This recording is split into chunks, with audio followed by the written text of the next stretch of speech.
Hi, Acadiana. I'm Meteorologist Dave Baker. Happy Tuesday to you. Hopefully you've had a great week so far. It's a partly cloudy day here in Acadiana and very summer-like as well. Could see a couple of those isolated showers or thunderstorms firing up later this afternoon, but a little less coverage today. But then get ready. It looks like we're going to be seeing those chances for rain really starting to pick up as we go through the rest of the week and especially going into the holiday weekend. And I'll give you some of those rainfall totals that we could be expecting across the region. So let's go ahead and get started with our temperature right now at 93 degrees, but it feels like 102. We've kind of had a little bit of a break with these heat index values getting up over 108, so we haven't had any heat advisories for the last several days. And I don't think we're going to be seeing these heat index values getting much over 105 later today. And then for the rest of the week, with the better chances for showers and thunderstorms, I think the temperatures are going to stay down enough that we probably won't see a heat advisory for the rest of the week, which is good news. Now, it is still going to be very wet and sticky out there for the rest of the week, but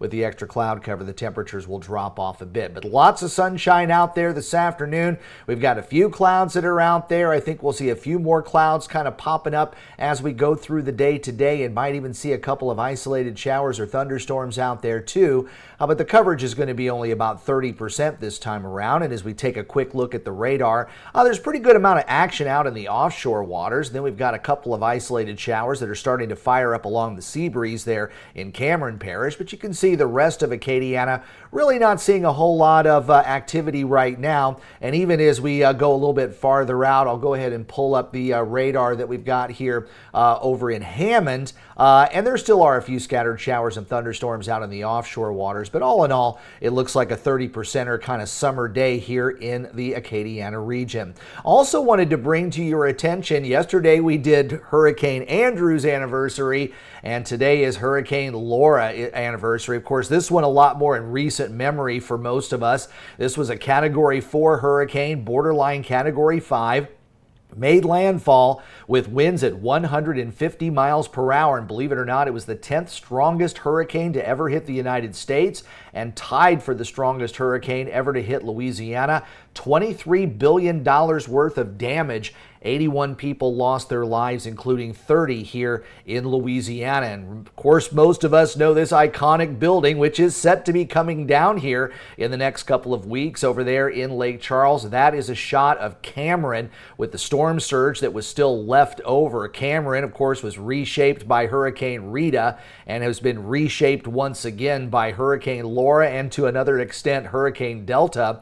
This is a shot from over in Sulphur, and the damage from Sulphur to Lake Charles, pretty much the same everywhere you go, with a lot of damage out there. And of course, the power lines and the communications were down for a considerable amount of time. So a lot of folks are still recovering, believe it or not, from Hurricane Laura, even though the hurricane made landfall 4 years ago today. Well, let's go ahead and see what we've got out there now. I did want to start with the continental U.S. satellite just to kind of give you an idea of what we have out there right now and how that's going to affect some of our rainfall as we head toward the weekend. That low pressure area that kind of drifted across the Gulf of Mexico over the weekend has now moved over central Texas, and it's going to go ahead and weaken somewhat. The Midwesterners are suffering with quite a heat wave right now, with temperatures in the upper 90s, those heat index values getting over 100. That's a big ridge of high pressure aloft that's going to be shifting off toward the southeast, while a trough will be digging here across the middle part of the country. So the combination of all of those together is going to help to bring in a lot of tropical moisture from the south, not only at the lower levels, but also in the mid and upper levels. And then that trough that is here across the middle part of the country is going to keep the upper levels a bit more unstable. So it's going to be a lot easier for showers and thunderstorms to develop over the last several days.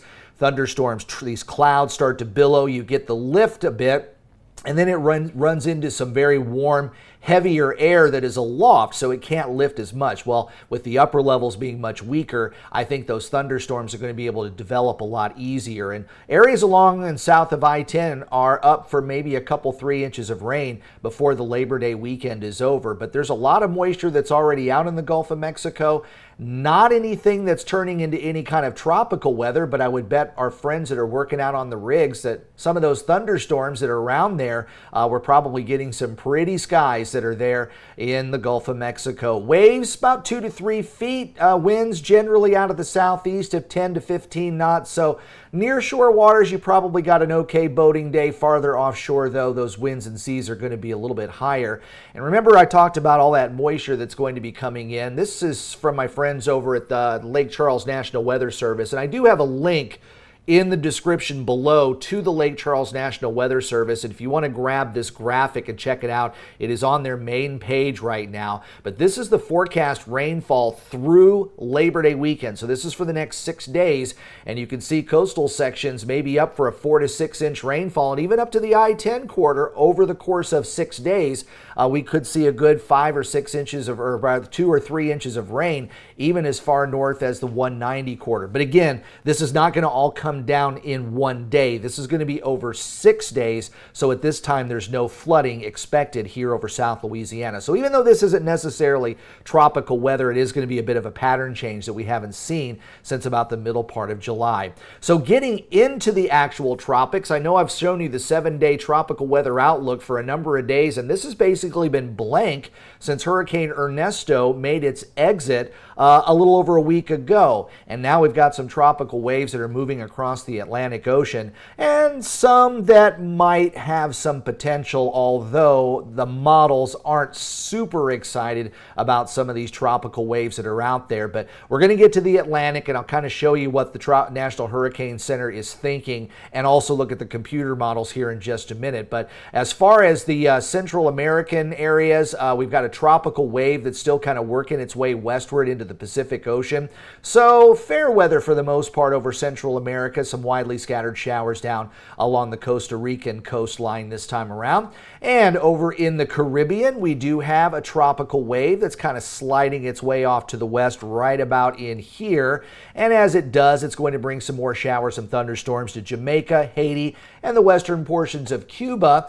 Still watching this little swirl. It's kind of interesting here on the visible satellite. You see that little swirl there? That is at the surface, and we kind of pointed this out yesterday, but there was no convection around the center. Well, today you can see there's a little bit of convection there, and then the shear kind of blows that apart. So there is a considerable amount of wind shear in that area, so I'm not expecting anything to fire up in that region. So let's just go back out to the Atlantic Basin. And the areas that we're kind of watching is this extra moisture now that's over the middle part of the Atlantic Ocean. You got a tropical wave here and a tropical wave right about here. And some of the models have indicated maybe a little bit of development perhaps in this area come 3 or 4 days from now, and then perhaps making its way over toward the Bahamas. And again, this tropical weather outlook is from this morning, and actually the one that was even earlier this morning was the first one that had a 20% chance of anything developing.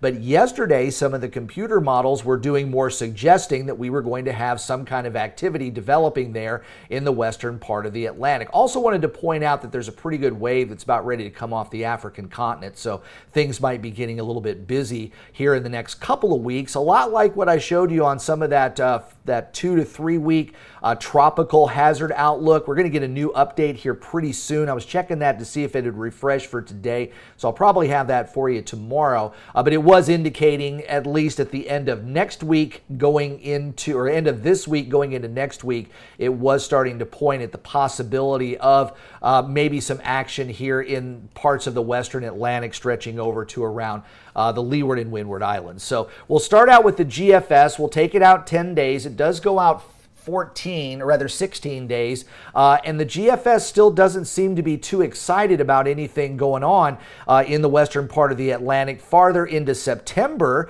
it has a decent tropical wave moving across the Atlantic Ocean, but between now and the next 7 days, there really isn't a whole lot showing up in that area where the National Hurricane Center is. But there's that other piece of energy, but that's not until September the 6th, though that's going pretty far out. There's a little bit of extra moisture kind of building in the western part of the Gulf of Mexico, and there might even be a little bit of a low pressure area there way down the road. But again, it's not anything that's been real consistent from model run to model run. So the Euro model, which runs very, very early in the day, is also showing some increased moisture over the western part of the Gulf of Mexico and then areas here around the Bahamas and perhaps the northern Leeward and Windward Islands. Maybe a little low pressure area right about there and then kind of working its way off toward the west farther down the road. But you may notice here there is a pretty good trough that's going to be building. There's that low right there. So there's going to be a decent trough that's going to kind of be right in here toward the end of this forecast period. So I would suspect that anything that we're to try to develop in this particular area, it may get caught up in that trough and pulled off toward the northeast. We'll kind of have to wait and see. But then after that, a lot of the models have a huge ridge of high pressure come in behind this low right here and then work its way out into the northeastern sections of the country and into the Atlantic as well. There's that high there. So if that scenario kind of pans out, it might start to shove some of these tropical waves a little bit farther to the south. That would be a little more of a concern for us. Canadian model, I will tell you the 0Z that ran early this morning was very similar to what the Canadian and the Icon model were doing yesterday, trying to show some kind of tropical development in that 20% area that the National Hurricane Center has outlined. You see a little bit of a low pressure area maybe right about there. That's September the 3rd, so that's still outside of the window of what the National Hurricane Center was talking about. So the Canadian model, at least the one that just ran a little while ago, has kind of backed off on any tropical development. So let's go ahead and finish out with the Icon. The Icon only goes out 7 days, but like the Canadian model, had a low developing about right in here, and you could see that that low is getting a little more organized there in the final days of that run. So that's taking us out until September the 4th or 5th, I believe, the 4th, and you see that there's a bit of a low pressure area right about in here. The Canadian model early this morning also had a low pressure there. So we're kind of going to wait and see what we've got into inconsistency. But just going out a week from today, there is that low that's near the Leeward and Windward Islands, but it's also of note to point out that there is also a low pressure area that the Icon has in the western part of the Gulf of Mexico. Would that be a tropical system? Can't tell you just yet. I would say this one over here looks more like a bona fide tropical system, but you never know. Things do fire up, especially if we get a frontal boundary, and that does appear to be somewhat of a frontal boundary that might be drifting off of the Atlantic coast, and the tail end of that front sometimes can generate low pressure areas like that upper low that drifted across the Gulf over the course of the weekend. So there are hints that we could see some tropical development in the next 7 to 10 days, but there's really nothing solid on any of the computer models just yet. So I would continue to just, go about your normal day-to-day, keep an eye on the forecast, stay with Let's Talk Tropics over the next several days, and then we'll see what we've got developing and see if we can get some consistency from model run to model run. But as I've said before, every day that we go, especially in the latter part of August, without any tropical development is something really fantastic, because these tropical systems, they can get really busy in September, and you have all been through it. You know what the stress is like when you've got something that might be pending, and then it looks like it's going to come this way. Then you start doing all your preparations, and then it kind of turns in a different way. And so this uncertainty is out there, but it isn't anything threatening right now. So the more time we can go through without any tropical systems developing, the better we are. So let's look at the wind shear map, and I will say that if anything tries to develop in that particular area, the atmospheric conditions are very ripe for development.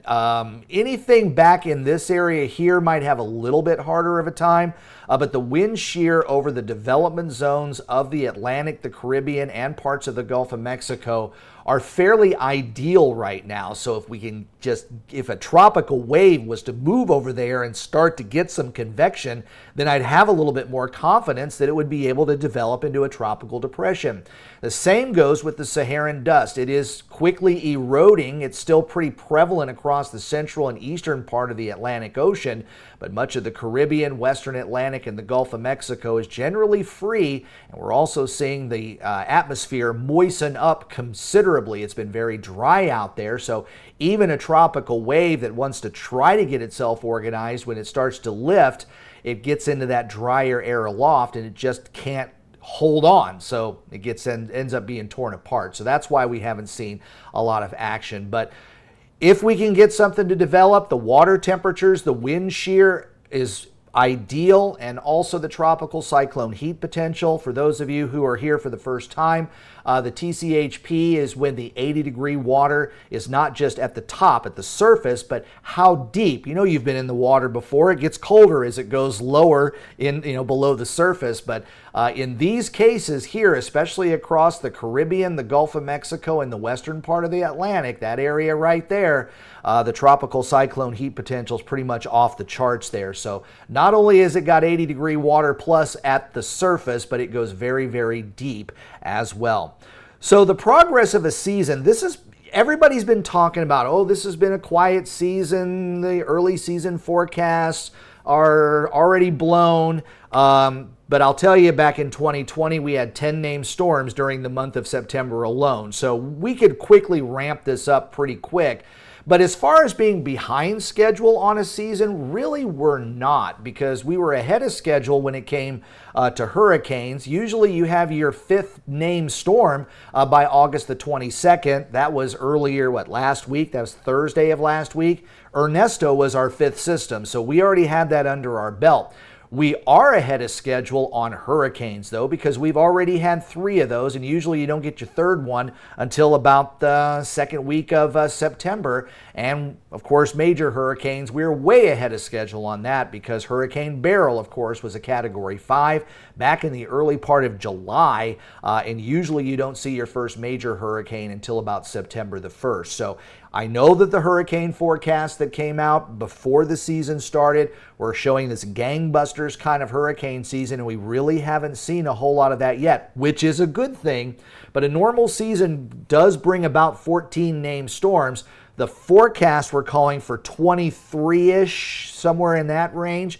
And some of our busy seasons usually have about 18 to 20. So we've got 5 under our belt. If we get 10 more by the end of the season, we're still ending up in an above normal season, because 14 is kind of the magic number when it comes to named storms. So make sure you continue to stay ready. Stick with Let's Talk Tropics. This way you will know about a tropical wave that's forming into a tropical system several days in advance, and give you a little bit of extra notice. And also, make sure you're doing your preparations now and gathering the supplies that you need while everything is readily available and there are no big crowds over at the stores and people trying to panic buy at the last minute. So September is one of those busy months, and we are right there on the threshold. And September the 10th, of course, is known as the peak of the hurricane season. So that's what I've got for you today. If you like this video, please click the like button, tell your friends too, and subscribe to my channel, and also turn on those notifications. That way you know when Let's Talk Tropics starts again tomorrow at noon.